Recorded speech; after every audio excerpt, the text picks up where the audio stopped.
Shatai kelayo Periso songkazaka greateso on the art eba Olympic batalebung a batalebung hasteni tennis mothani ingai thangai manjaka mothani Sochip Shujit Roy Olympic batalebung kobangma mangflino bo tishaka abani logi World Tennis mothani bakhakti bono lamshomung boreka Periso songkazakmani jot Memories College no tuye Shujit Roy aguli wo kaisa chikon exhibition songsereka ashalo MBB Stadium by Khobjak Agartala Klabo a exhibition সংসারেখা হাস্তেফা ইন্দ্রসেনা রেডি নালো পান্ডাও ফায়ে মানজাক ফায়ে হাস্তেফা এক্সিবিশন ভেরে নাইখা আবনি উলো হাস্তেফা ককথম থুমনানি বুসকাং সাকলাইখা সুইমিং ব্যাডমিন্টন টেনিস যে বাতেলেমুং ওংথুন প্র্যাকটিস খাইনানি নাংনাইনো আবো হাই সামং বটাং সিনি হাস্তেনো তেবো কুচুকো কারিনাই পান্ডাও হাস্তেনি টেনিস थंगनाय मथनि आजुफां अजमा संगबो फाये मानजाक फायमानि नुकसाखा या ऐसे होना कुछ नहीं है।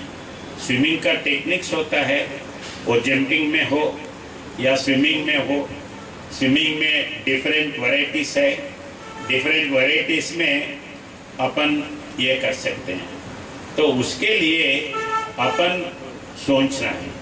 वैसे ही टेनिस है, बैडमिंटन है, ये भी अपन जितना प्रैक्टिस करे उसके हिसाब से आ सकते हैं।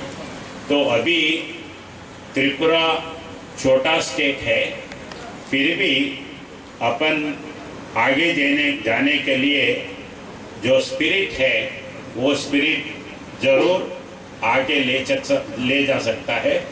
उस हिसाब से जो अभी टेनिस का जनरल सेक्रेटरी ये जो प्रयत्न कर रहे, ये प्रयत्न सफल होगा और ये बाकी के स्कूलों में उसके प्रैक्टिस करते करते आगे जाएंगे और त्रिपुरा को एक अच्छा प्लेयर्स का टीम आएगा, इमेज लाएगा, ये मेरा विश्वास है। धन्यवाद। रिपोर्ट कोखरा।